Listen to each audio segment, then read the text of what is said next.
time is now. So what are you waiting for? It's time to attack the impossible.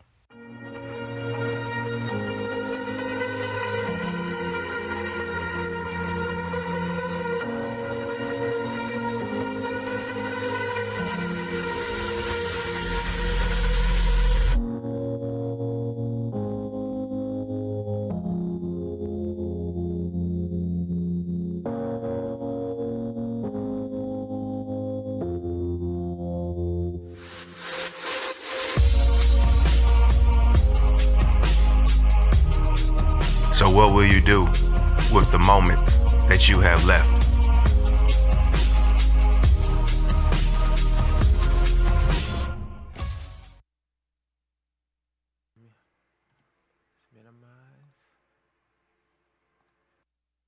Great American Rugby. Rugby is life and life is great. I'm excited to share an opportunity to partner with Great American Rugby and help grow rugby in the U.S. Sponsoring Great American Rugby gives your brand exposure to a passionate rugby community, whether through logo placements, social media promotions, product giveaways, or brand collaborations. We can find the right fit for you. Here at Great American Rugby, we know that all businesses are different, so we're open to negotiating sponsorship budgets or alternative compensation that works for both of us.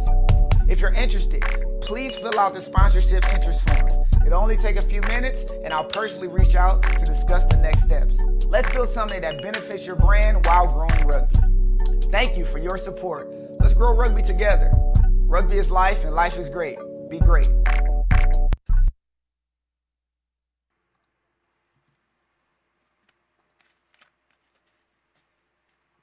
Hold on, come on, baby. Don't do it now. Full screen. You want me, baby? You know I want you too. 'Cause I'm your honey, man. I'm really sweet on you. Take one taste of me, girl, and I will rule your world. I want to grow together. Let's let our love unfurl. Beneath the pale moonlight, where we're dancing slow. Whispers of love, and the night's all low. Your eyes, they sparkle like stars in the sky. In this moment with you, time just seems to pass by. In the quiet of the night, in a world so still, our hearts beat as one. In this love we fulfill. You know you want me, baby. You know I want you too. 'Cause I'm your honey, man. I'm really sweet on you. Take one taste of me, girl, and I will rule your world. I wanna grow together. Let's let our love unfurl. You know you want me, baby. You know I want you too. 'Cause I'm your honey, man. I'm really sweet on you. Take one taste of me, girl, and I will rule your world. I wanna grow together. Let's let our love unfurl. With every beat of my heart, I'm drawing closer to you. And through the seasons of time, our love will stand true. So trust me, don't fear me. Baby, please hear me. There's nobody else for me but you. Our love is never ending, it's only just beginning. And I can't wait to start with you. You know you want me, baby. You know I want you too. 'Cause I'm your honey, man. I'm really sweet on you. Take one taste of me, girl, and I will rule your world. I wanna grow together. Let's let our love unfurl. You know you want me, baby. You know I want you too. 'Cause I'm your honey, man. I'm really sweet on you. Take one taste of me, girl, and I will rule your world. I wanna grow together. Let's let our love unfurl. You know you want me, baby. You know I want you too. 'Cause I'm your honey, man. I'm really sweet on you. Take one taste of me, girl, and I will rule your world. I wanna grow together. Let's let our love unfurl.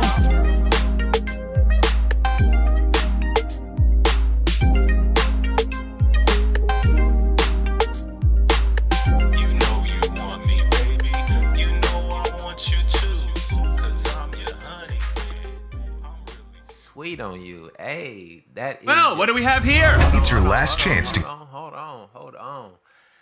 Ladies and gentlemen, welcome to another episode of That's All I'm Saying. It's your boy Max Dollars, your neighborhood hoop hero, baby.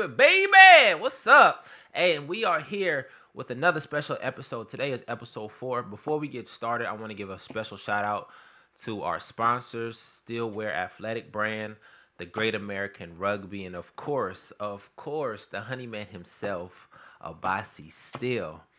Now, today is a great day. Today is an excellent day. Today is episode 4, and we have a special interview guest today. Before I bring him on, I want to give him a quick shout out to all the things that he's doing in the community, just to bring you guys up to speed, okay?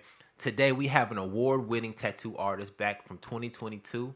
He is the owner of Immortal Ink Tattoo Gallery off of 712 North Street. All right, he's been doing this thing for 4 years now. Okay, he is the founder and owner of Shawn Tattoo Academy, also established in 2021. Okay, he also has a product line. My man is busy. Sacred Skincare product line. All right, you can find that on ShawnSmithTattoo.com. Also has a podcast as well, In the Skin. That is the YouTube channel. It's called In the Skin, and he talks about. I guess it's in the name. He's going to tell us a little bit more about it, but I'm sure it's about tattooing and skincare and things of that nature. Ladies and gentlemen, we are bringing our guest today, Mr. Shawn Smith. Hey, how you doing, sir? Peace, bro. How you doing? For sure. I appreciate you coming through. We appreciate it here. And just a little backstory. Me and Shawn know each other. He actually started my sleeve, my journey on my sleeve. So I appreciate this moment we get to come back and redo it. You know what I'm saying? And it's great having you. I appreciate you coming on. I appreciate you having me, bro. This is dope. For sure. It's full circle. So for sure, full circle, 100%. Now, now that I done got everything out the way, bro, you done did a lot of stuff. Yeah. You know what I'm saying? Since I met you, I met you before you had your own tattoo gallery and your shop, right? Right. So since then, you got to bring me up to speed. Yeah, man. Right. So around the time that we started, we was working on your project. I was in a private studio at that time. Right. So I was there for about a year. Yeah. And then transitioning from the shop that I started at. So during that moment was me actually, you know what I'm saying, mentally getting ready for the Immortal Ink and opening that up. So that was the beginning. Yeah. That's what's up. I met you at the beginning. Okay, that's what's up. So like not necessarily the beginning of my tattoo career, but the beginning of your business. That transition, For sure. Entrepreneurship on another level, yeah. Okay, well tell us how it all started. Tell us how you started tattooing. Tell us what got you into it. Like, how'd you do it? What's up? It's art. Yeah. So like everything started from art. When I was a kid, I used to draw a lot, but the inspiration came from my older brother. Like he was active in the military, in the army, so he would come home with art, and I would be inspired by that. Yeah. So whenever he go back in service and stuff like that, like I would be chilling, just drawing during the summer, stuff like that when I didn't have nothing to do. Yeah. So that's really where it came from. Okay. So I always had a passion for art, and then growing up, getting into high school, you know, like you kind of get off that path a little bit. So I started running track. Yeah. And like getting off into the high school stuff. Yeah, of course. We ended up losing like a close friend that we all was close with in high school. Ended up getting shot. And just watching how it affected the entire school.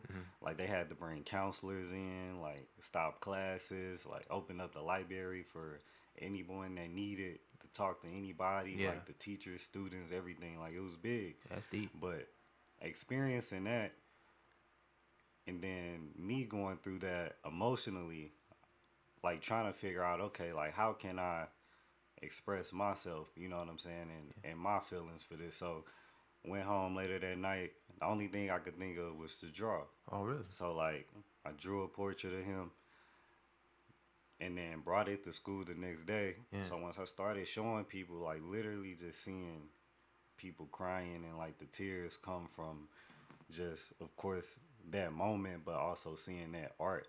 Yeah. It just really hit me in that moment on how much art can impact, you know what I'm saying, people emotion on an emotional level. Yeah, for sure. So everybody wanted it. It was only one, so I gave it to one of the persons that was closest to him. But just seeing all of that is really what got me back into the art. Yeah, it sparks your curiosity. Like maybe this is my lane. Yeah. So what you're saying is that your older brother going to the military, coming back with, I'm sure he was all over the country and the world, right? So he's just coming back with just different stuff from everywhere. Yeah. Just showing you, just opening your mind up to how things look differently and how different artists make art, and just inspired you that way. Well, yeah. Like he was an artist himself. Oh, okay. So like he was into clothes and designing clothes and drawing and painting and stuff like that. So he would actually be bringing his art that he done. For when he saw. Yeah. Oh, okay. So it's actually full circle on that because now he tattoos in your my shop. Tattoo studio. Hey, Yeah. that's crazy. So, That's what's up. yeah. Hey, shout out to that. Hold on, man. Let me get it. That's an amazing beginning, man. So, your brother is an artist. Is it just y'all two? As far as visual arts, so artistry just run in the family. I feel like everybody in my family has some type of like creative something. Like my auntie, she is like a home event planner, decorator. Shout out to the auntie. Yeah, like my other brother, like he's dabbed into art, abstract art, and it's coming out fire. Like, and then he's into music. And shout out to the brother. It's just a creative like family. Yeah, it sounds like that. So, are you the only one who started their own like business? Like, So no, not really. Okay, well we'll get to it. We'll get to it. I'm just asking. You got me curious now. Yeah. All right, bet. So brother is an artist. He comes home from the army, and he's showing you his art, right? Inspiring you, and then you go to high school, have a traumatic experience, which triggered you to do some art, which allowed everybody to see how talented you were, which also triggered you to say maybe this is what I need to do. So then after high school, what you end up doing? So so the whole time I was planning to go to college. And I was living with my aunt and uncle at the time, because that's a whole another story. But I was living with them at the time, and then they supported me in whatever I did. So they was like, if you want to go to college, you go to college. But I ended up coming home and letting them know, like, look, I think I want to pursue like a career in art. But I really didn't necessarily want to be an art teacher, but because I wanted to still have that freedom to be able to travel the world and experience different things, meet new people, stuff like that. So tattooing just fit the mold. Yeah. Okay. So after high school, you decided, hey, I'm gonna be a tattoo artist. This is what I'm finna do, for sure. All right. So you become a tattoo artist mentally, then you start your journey here in St. Louis. It all started in St. Louis. Yeah. For sure. All right. So as you're going and becoming who you want to be, what is one of the major obstacles that you had early on? Really just trying to get into the industry. Yeah. Yeah. It was tough. Like there was a lot of gatekeepers. Yeah. For sure. Yeah. Okay. So like the tattoo shop that I was working in, that I ended up getting into, was my last option, really. And then no tattoo shop take me in. So that was the last option. It was St. Louis Inc. So okay. So you go to St. Louis Inc. by just hoping and prayer, in a sense, right? Because nobody was trying to let you in because you didn't have any training. They didn't want to train you. Like what do you think was holding you back? Like they was hating?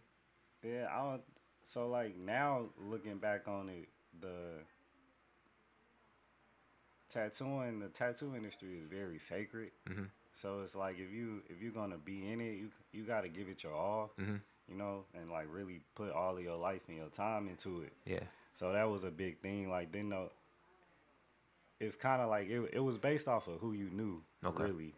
And that was just the one shop that was just like, all right, like we see your drive, like you steady coming up here trying to get in. Yeah. And so that was just like, come on, bro, like we'll show you something, but just stay consistent, keep coming. Yeah. You know what I'm saying? And we'll teach you more and more the more you show up. So okay. So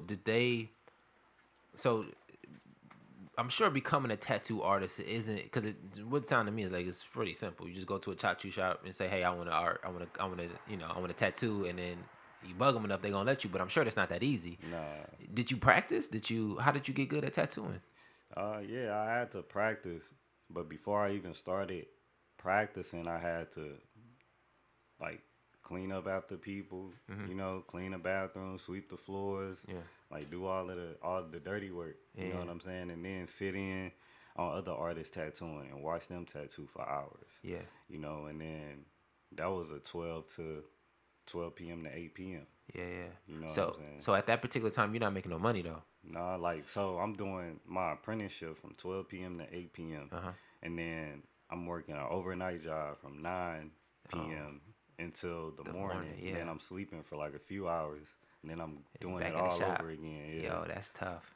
All right. So it sounded like you was on the grind early on. You really wanted to do it, huh? Yeah. That's what's up. So since you was doing this, right, you showed perseverance. You showed them that you really wanted to do. They let you in the door, right? When you started tattooing, what was your biggest fail?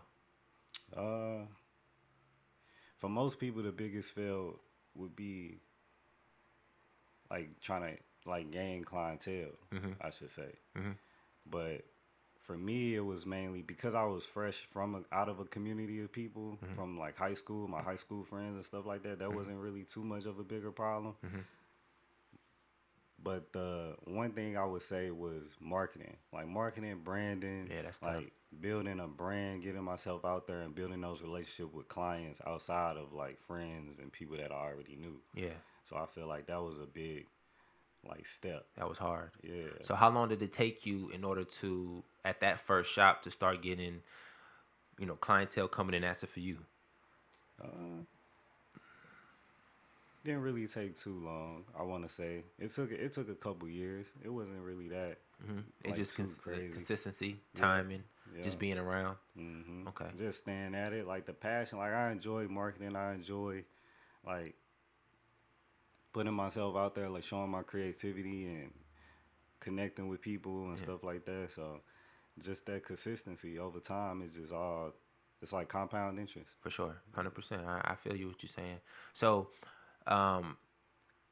in that instance, right, in the beginning, I'm sure it's tough, right? Marketing, trying to become better because, let's be honest, you practicing on people at the same time. That's really how we get better on everything, right? You got to practice in the moment, right? Right. How did you overcome, I know you said it was time, but overcome the fact that people didn't really know you yet? I know it takes time, but did you just all of a sudden do somebody's tattoo and it was hard as shit and it was like, yo, this is tough, I'm telling everybody? Like, do you have one of those tattoo moments that early on that kind of like, yeah, I just did that shit, you know what I'm saying? Like, you remember that? Yeah. Tell me about it. It was a few moments like that where I, so you saying like as far as just like taking off, like the time of like. So when you at that first shop, right? Because, in the beginning, you don't really know how good you are until you really do something good, right? When's a moment that shocked you? You did a tattoo that was like, you didn't think you was really going to pull it off, and you pulled it off. I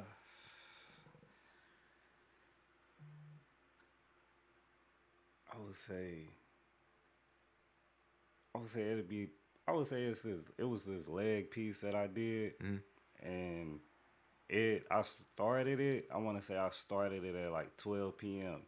At night? Right? Nah. 12 p.m. Yeah, I'm tripping. Yeah. Okay, yeah. 12 p.m. But I didn't finish until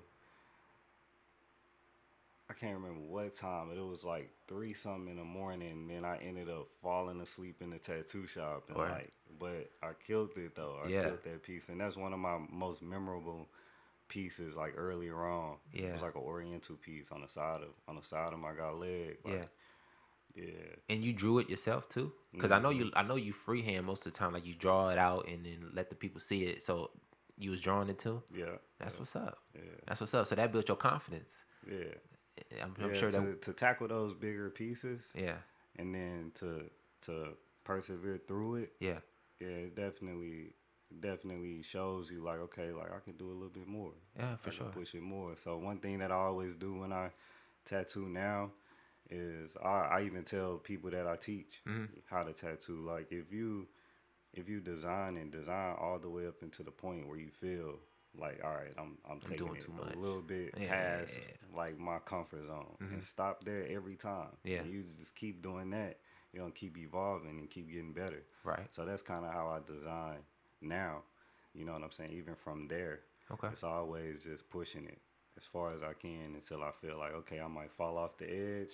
I'm gonna stop right here. Yeah, for sure. Okay, Yeah. you gotta know your limits, but always push the boundaries as much as you can. No, I feel that. So, you were at the shop for this is your first shop, right? Right. Okay. How many shops were you before you went on your own? Just that one. It was that one, and it was the one that we tattooed in. Yeah. And then that was it. Okay, It was so just only those 2 two. shops. So in that time frame, from high school to the 2 shops, how long was that? That was, I want to say 17. It was like 4 years. 4 years? Yeah. Oh, that's what's up. So in those Like 4 4, years, you 4, realized 5. that I want to be a boss. I see what they doing. I can do this, right? Yeah. And only thing I need to do is just find a place that I can call my shop, and just keep growing, right? So like the passion I had for tattooing was even deeper than that. It was just like being at a shop, being at both shops, I learned so much. And then it was also like having that passion. I'm like, I want to share this passion. Like I want to take it and expand on it, and I want to help other people. You know what I'm saying? So that was really that, and give more people opportunity for an industry that's not so open. Yeah. You know what I'm saying? Yeah. For people, or like of us, you know what I'm saying, culturally wise. For It's sure. like just being a gatekeeper, becoming the gatekeeper, but also opening it up for the people. You know what I'm saying, for our people. And that's what you're supposed to do. You're supposed to help. You know, it's not supposed to be that hard to get into something. You know what I'm saying? Like, if it ain't for you, it ain't for you. Exactly. Right? It's going to happen. We're going to figure it out. But you ain't the one that's supposed to stop me from getting in. Exactly. You know? And that's how I view it. I'm like, it's not me that's gonna stop you. If it's not meant for you, you're gonna organically, you know what I mean, fall out of it. You know? But I can't be the one. Like, I feel like I'm just a vessel. You know what I'm saying? And God put me in places to just, it's like you just open yourself up to it. Yeah. If that makes sense. Yeah, no, for sure.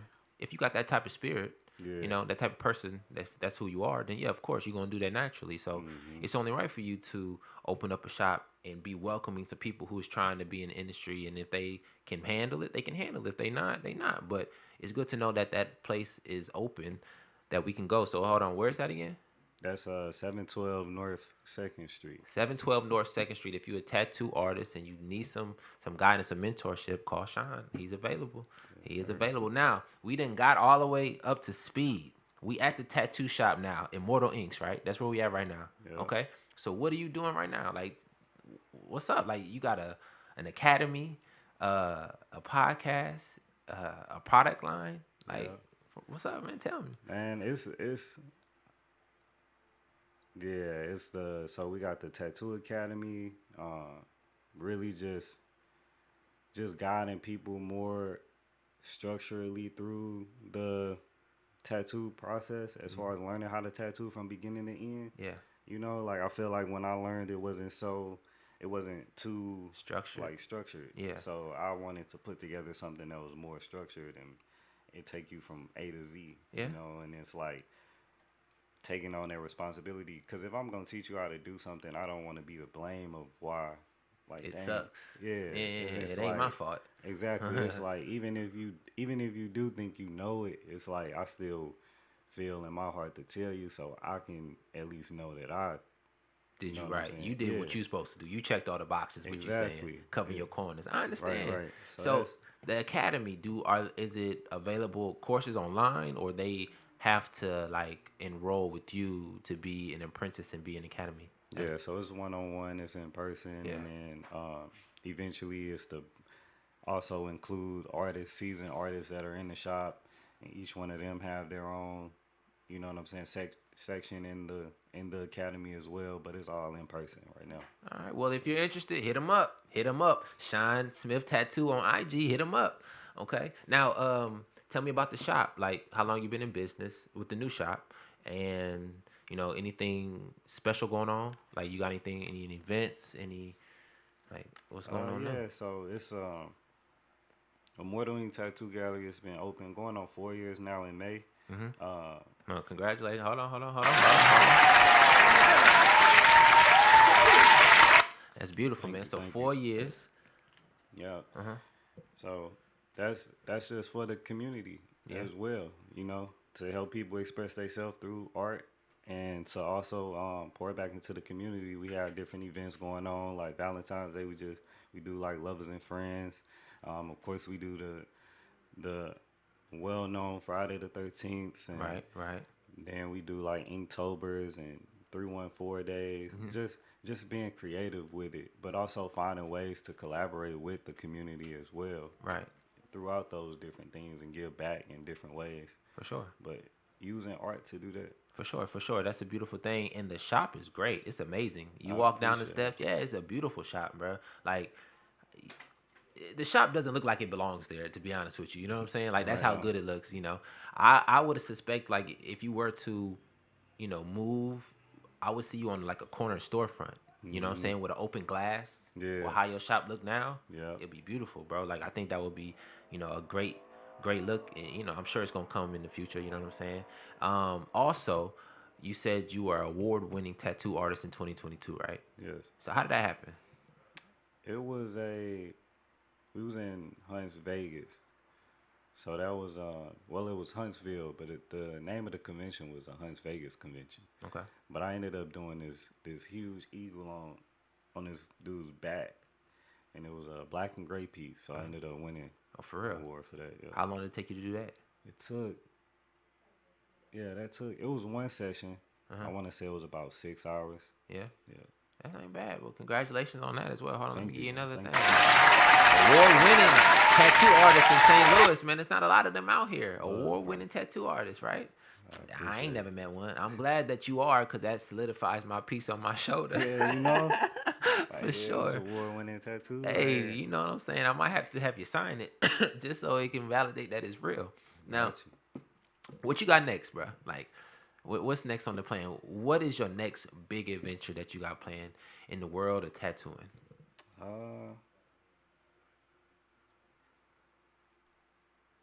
It's a lot. It's a lot, man. It's really just I don't even want to say it all. Okay. You know what I'm saying? We got big things coming, though. Yeah, it's big things coming. Just keep on the lookout, tapping it, stay tapped in. And Immortal Inks, find them. Shawn Smith Tattoo on IG, find them before he blow up too big, because prices rise. Yes. Yesterday price ain't today's price. And if you an award-winning tattoo artist, I swear to God, that shit going up. Yeah. But you know, we gonna work with you. We gonna work with we not gonna get too big or nothing like that. Especially for those that's been rocking. You know, from the early years. It's like I'm not gonna change the price or make it extremely expensive. Like I understand, but quality is key. Yes. If your skill level has gone up tremendously, I would expect a ticket. You know what I'm saying? You got to put the price on it, because what I realized in business is that they going to say yes. You feel me? That yes is real quick when they want something. Yep. Right? So you give them what they want at a high quality, they going to take it. That's good business. That's real. That's good business. Yep. So now that we know we got some big things coming up in the future, you know, about 2026, 2027, that's what we're thinking? No. Yeah.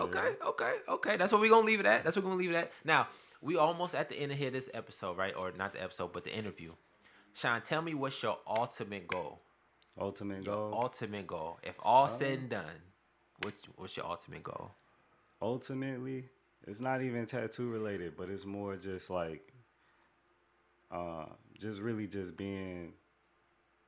The ultimate goal is to build legacy, but not only in business, but as a person. You know what I'm saying, and to build community, you know, and just be a leader and be known as someone that's always pushed, you know, boundaries and did everything out of love, and just that, man. It's just always keep evolving. For sure. So that's the ultimate goal. It sounds like maturity. Sounds like some grown man shit. Yeah. That's what's up, bro. So are you trying to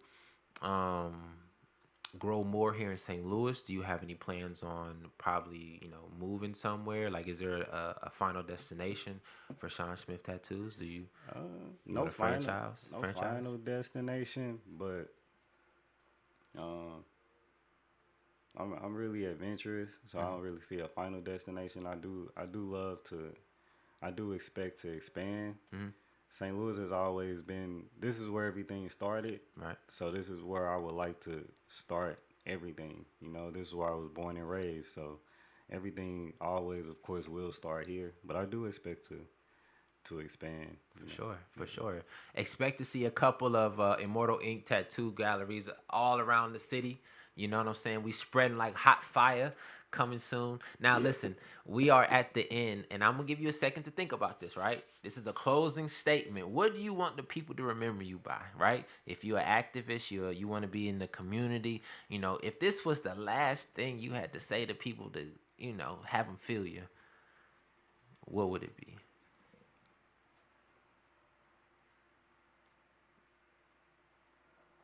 I would say I would say love.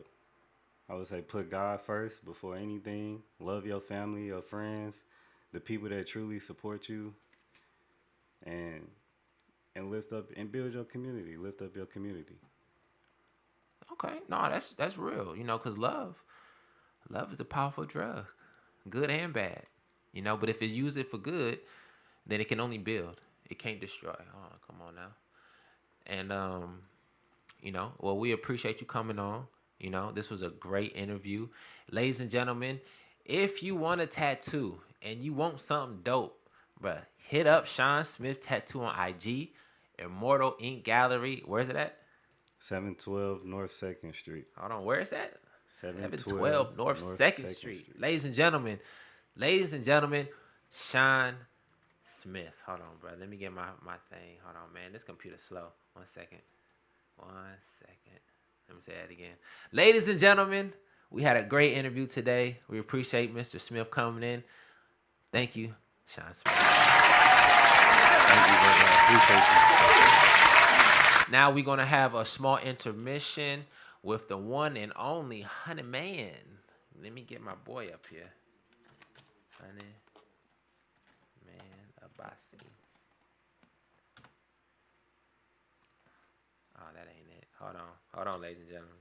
I know you want it. Here we go. A superior smooth taste. Hold on, bro. Pull you up. Oh, don't do that to me. I want you to, 'cause I'm your honey, man. I'm really sweet on you. Take one taste of me, girl, and I will rule your world. I want to grow together. Let's let our love unfurl. Beneath the pale moonlight, where we're dancing slow, I hear whispers of love. The night soft glow, your eyes, they sparkle like stars in the sky. In this moment with you, time just seems to pass by. In the quiet of the night, in a world so still, our hearts beat as one. In this love we fulfill. You know you want me, baby. You know I want you to, 'cause I'm your honey man. I'm really sweet on you. Take one taste of me, girl, and I will rule your world. I wanna grow together. Let's let our love unfurl. You know you want me, baby. You know I want you to, 'cause I'm your honey man. I'm really sweet on you.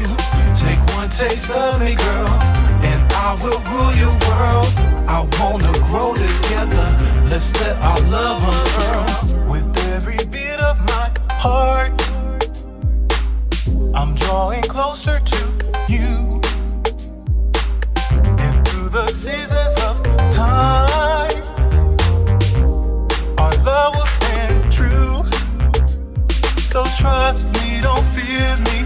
Baby, please hear me. There's nobody else for me but you. Our love is never ending, it's only just beginning. And I can't wait to start with you.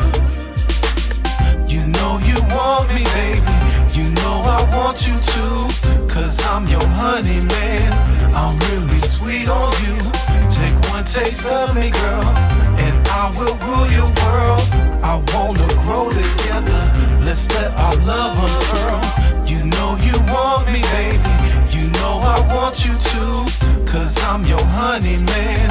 I'm really sweet on you. Take one taste of me, girl, and I will rule your world. I wanna grow together. Let's let our love unfurl. You know you want me, baby. You know I want you too. Cause I'm your honey man. I'm really sweet on you. Take one taste of me, girl, and I will rule your world. I wanna grow together. Let's let our love unfurl.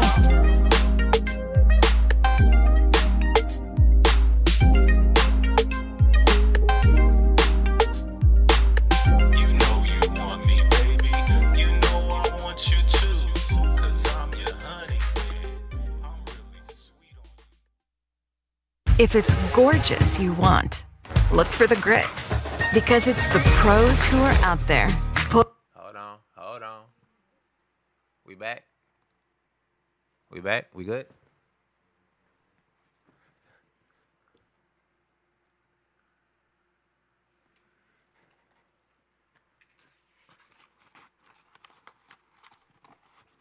We good? Oh, shit, my bad. Hey, we are back. We had a wonderful episode, interview, with Shawn Smith, Tattoo. It was a great interview. Now, we are about to get back to the nitty-gritty of things. I've been on IG a lot lately. I've been putting some posts up about this Michael Jordan, LeBron James comparison. And a lot of people been on me, bro. What y'all on me for, bro? The proof is in the pudding. LeBron is better. What were you talking about? Like, there's no question here. There's no question. Yes, I understand that Michael Jordan won 10 scoring titles in a row. If you do your research, you will see LeBron could have won 10 to 12 as well. He just chose not to. Every person who won the scoring title is a gunner. It's okay, though. It's okay. You know what I'm saying? Y'all hating on LeBron. The dude is the greatest. Y'all just hating. It's not even funny anymore. It's not even funny. We're comparing LeBron and Jordan. Okay, that's fine. Jordan was good in his time. You know, he was good in his time. LeBron is great in his time. You know, and the simple matter is y'all talking about how LeBron choked in the finals. The man did not choke. Okay, the man did not choke. He just lost to a better team. When you know you about to lose, you shut it down. There's nothing else you can do. The game was over. So let's break it down. Let's break down the comparison between Michael Jordan and LeBron James. Okay? Michael Jordan comes into the league hot, on fire. We all know this. First of all, he gets hurt. So he gets to sit out a year. Let's not forget that. He didn't come in as a regular rookie. He came in like Blake Griffin. Okay? He got to sit out a year, rehab his ankle, get strong, get quicker, get faster, and got smarter. Right? Exactly. So then he comes to the league and goes crazy.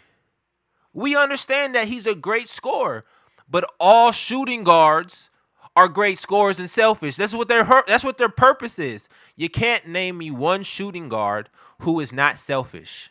Okay, ladies and gentlemen, name me one shooting guard who isn't selfish, and I tell you that he's a bum.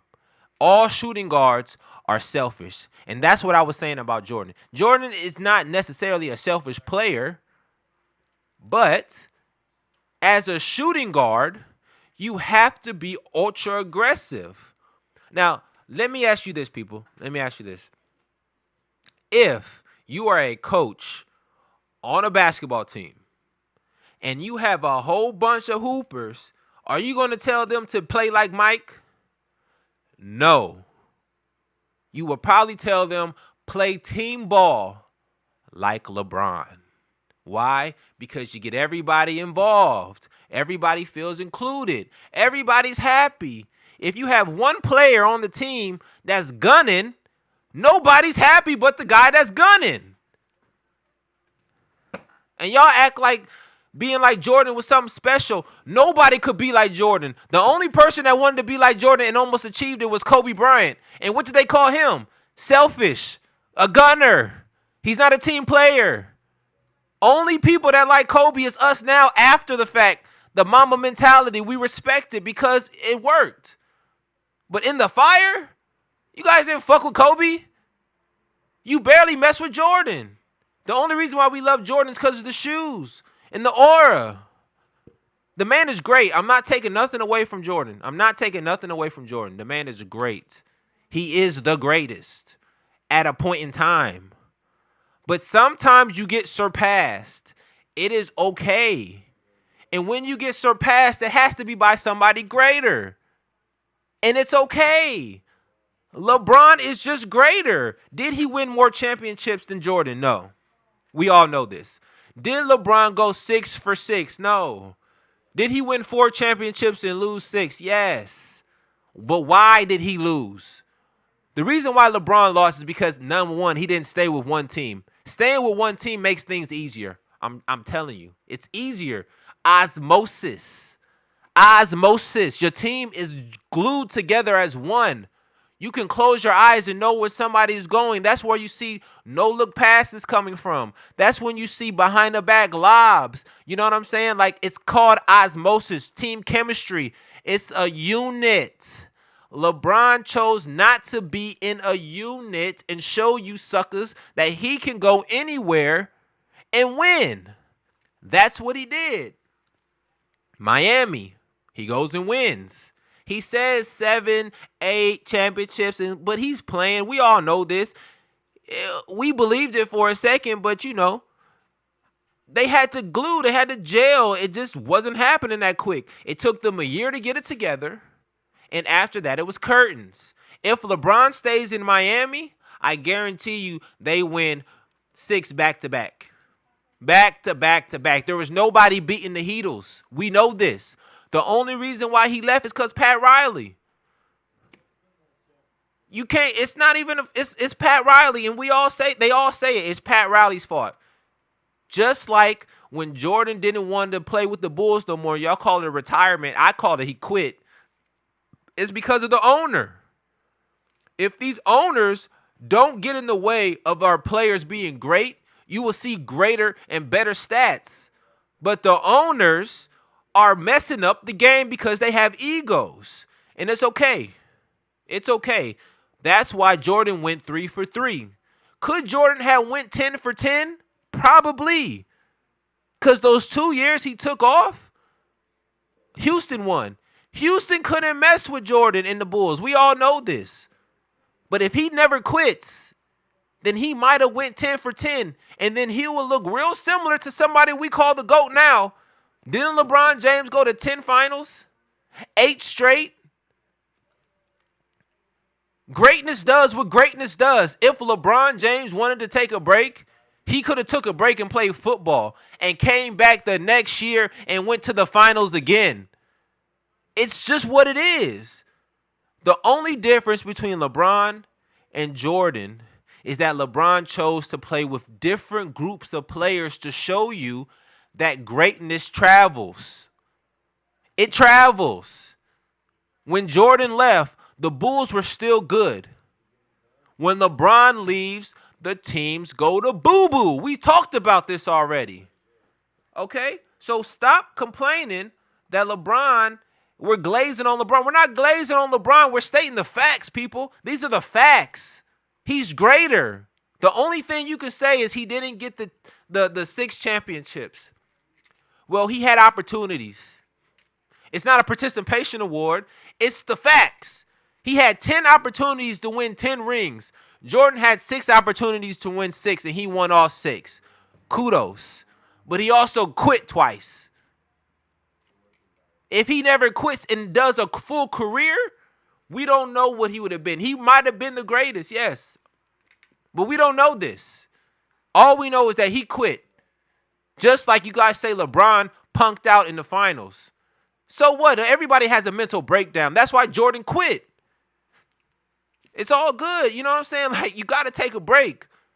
But all this, LeBron is this and you glaze. No, we're not glazing nothing on LeBron. These are facts. Is Kevin Durant better than LeBron James? No. Did he get an MVP? Yes. Did he get scoring title? Yes. Is Steve Nash better than LeBron James? No. Did he get 2 back-to-back MVPs? Yes. You know what I'm saying? Like, Derrick Rose got an MVP, but let's be honest. LeBron James could have got that too. Kobe Bryant got an MVP trophy. Let's be honest. LeBron James could have had that one too. If LeBron wanted to be the best player all time, every day, and be like Jordan, he could have did it and killed every number. I don't understand you guys is tripping. The man is just great. The only flaw, you say he doesn't have enough championships. Well, shit, Jordan doesn't have all the championships either. Bill Russell has 10. Maybe 11. You know what I'm saying? Like, let's be honest here. You know, you love Jordan so much. Why? Why do you love Jordan so much? Half of you guys never seen him play. You love the aura. You love the storytelling. You love the myth. It's fine. In 1,000 years from now, if there's a person that finds a book about Michael Jordan, they're going to say, wow, he was a god. In 1,000 years from now, if somebody reads a book about LeBron James, they're going to say the same thing. He's a god. Why? Because they did godlike things. But you guys are going crazy, glazing Michael Jordan like he ain't do no wrong. He had a hot period of time. He was hot for a moment. Okay? Was he hot for 20 years? No. Hell, he's not better than Kareem Abdul-Jabbar. He's the true GOAT. And you guys calling Jordan the GOAT because he can jump and dunk. It's fine. He's a great scorer. But Jordan had to learn from someone too. He had to climb a hill to get to that next level. And he never succeeded. So he quit. And came back. And then quit again. You know what that top level was? 50,000 points. Kareem Abdul-Jabbar. The only record that fucking matters. And y'all crying about 6 rings. Nobody cares about 6 rings. You're supposed to be memorized. He's remembered with 6 rings because he has a team, a great team. Just like the Warriors had a great team. You know? It's fine. That's why Steph Curry is a great. Because he had a great team and he capitalized. Jordan had a great team and he capitalized. LeBron is just great. Put him on any team, he's going to the finals. I bet if he played on all y'all teams that's talking, you guys will want to be on the court and be happy to be playing with the greatness. He might pass you the ball. You know, Jordan won't. He's not. He's a gunner. LeBron is a willing passer and gives opportunity to those who need it. That's why his team in 2007 went to the finals. Why? Because he was so dominant, you can't stop him. And if you gonna try to, he will pass it to you. Mo Williams. And we gonna knock it down.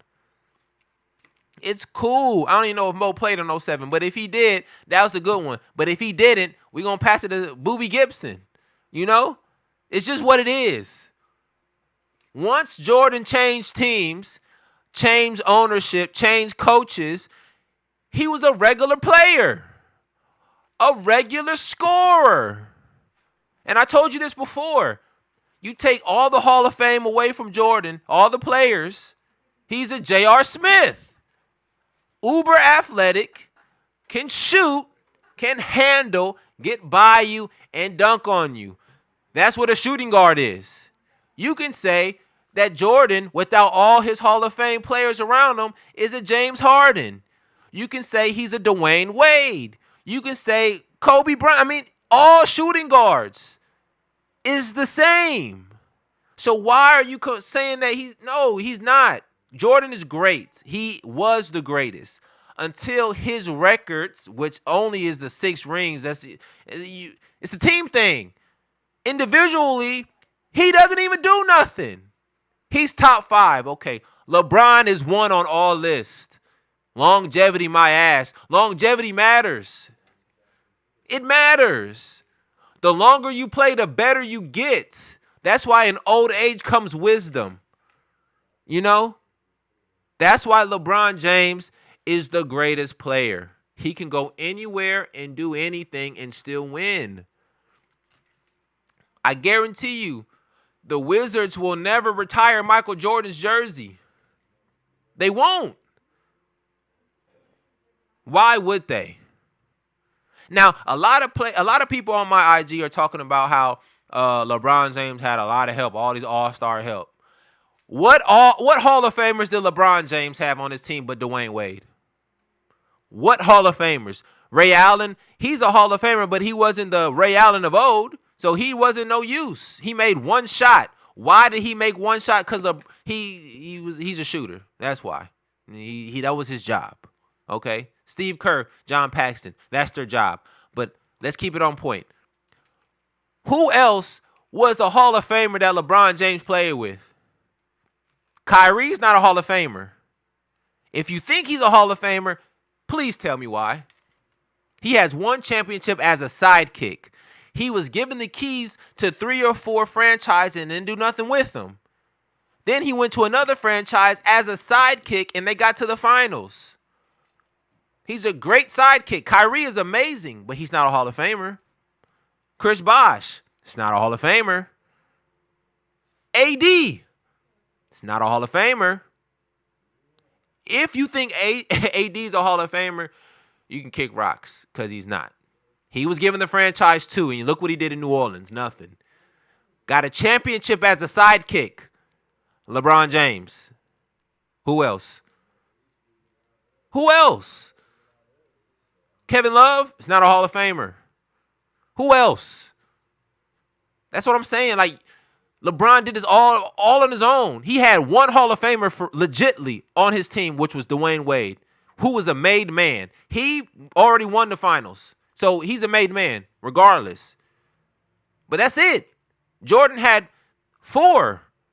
Tony Kukoc, Dennis Rodman, Scottie Pippen, Phil Jackson, Michael Jordan.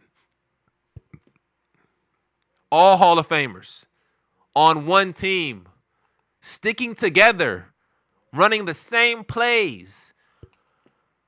What do you expect? If they weren't winning, they wouldn't stay together. That's the whole point. And another thing, I don't hear one thing about LeBron's old teammates talking about how he wasn't a good teammate. Nobody says this. Everybody says LeBron is a great teammate. You just have to play within the system. Well, so fine. The system is LeBron. He is that great. But we done heard talks, speculations, rumors about Michael Jordan not being a great teammate. Why? Because he's selfish. He's a shooting guard. They're all selfish. Latrell Sprewell, selfish. It's just what it is. Shooting guards are just innately selfish. You know, they have a good heart. They know they have to score. They might pass you the ball, but they have to score. That's their job. It's fine. LeBron is not a shooting guard. He is a small forward. So what he does is a bonus on every other account because small forwards are just uber athletic and get good rebounds. But he does it all. I was told this statistic the other day. LeBron James has 4 Hall of Fame careers. Michael Jordan has 2. Now, in those 2 of Michael Jordan, he did win 3 championships. I'm not, let's go ahead and clap that up. He won 3 championships on both of his runs. But LeBron James is a Hall of Famer in this first Cleveland run. He's a Hall of Famer in his Miami run. He's a Hall of Famer back in Cleveland. He's a Hall of Famer in LA. All 4 phases of his career, he's a Hall of Famer. When it's all said and done, he will have a jersey in 3 arenas. Michael Jordan won't, hasn't, and will not. The best thing that's going for Michael Jordan at this point is his shoes. That's his last remembrance. But he's great. He's top 5. LeBron, Kareem, Shaq, Wilt Chamberlain, and dare I say it, maybe even Steph Curry. Nah, I can't do it. That's too much. Jordan's top 5. I'm not going to take him out the top 5. I'm not. That's disrespectful. I'm not going to go that far. Steph Curry is top 10. But I was asked this question today. Who was your top 5? Would you put Steph in your top 5? Shout out to my cousin John Jr. I don't think I will. The question was, did Steph Curry change the game more than LeBron James? Is he a bigger impact than LeBron James? No. Does everybody want to shoot the 3 more? Yes, of course. Did the league adopt that style of play? Yes, that's very impactful. But more influential than LeBron? No. What did LeBron do that was more influential than Steph Curry? He went to 10 finals. What do you want? The man is from high school. He has no learning. Like, he has no coaches. It's all him. He learned this from the age of 13 to 40. Steph went from high school to college to the NBA. Just like Jordan. High school, college to the NBA. Only the greats of the greats go from high school to the NBA and do great things. Now, I know there's a lot of high school players that have done this transition, yes. Have they gotten to the heights of LeBron James or Kareem Abdul-Jabbar? No. LeBron James is one of one. Michael Jordan is one of many. We've seen poor versions of Michael Jordan all the time. Poor versions. Nobody is Michael Jordan. I'm going to say that now. He is the only one. But he spawned a lot of kids. And all these kids want to be like Mike, just like the song. Dare I dream that he is me, like Mike. If I could be like Mike. That was a great song. Gatorade and Nike had a thing going on. But without the shoes, LeBron James is still on the same pedestal.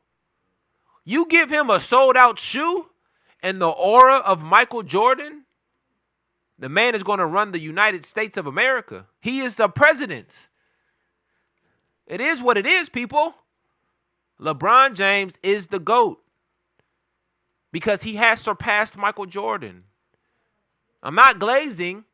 I'm speaking facts. These are facts, people. You can see it when you watch him now. Does he flop? That's the game. Michael Jordan flopped. He cried to refs. You know? If LeBron James could fight like he could like Michael Jordan could fight back in the day, I'm pretty sure LeBron James will be swinging on people. But that's not what you can do anymore. Only person that can do that and get away with is Draymond Green. And we all know how we feel about Draymond Green. He needs to retire. He's done. He's not. Listen.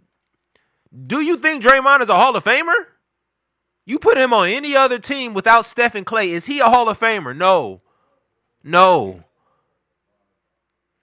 People think that just because you get these accolades, it means something. No, it doesn't. Like the scoring title doesn't mean nothing. It means you know how to score. Defensive Player of the Year is great, though. I'm not going to knock that. Defensive Player of the Year, that's hustle and heart. You know, Jordan got that. I'm not going to take that away. You know, that's that. Scoring title is nothing. It's a choice. Am I going to gun or I'm not? It is what it is, you know? But let's be honest, people.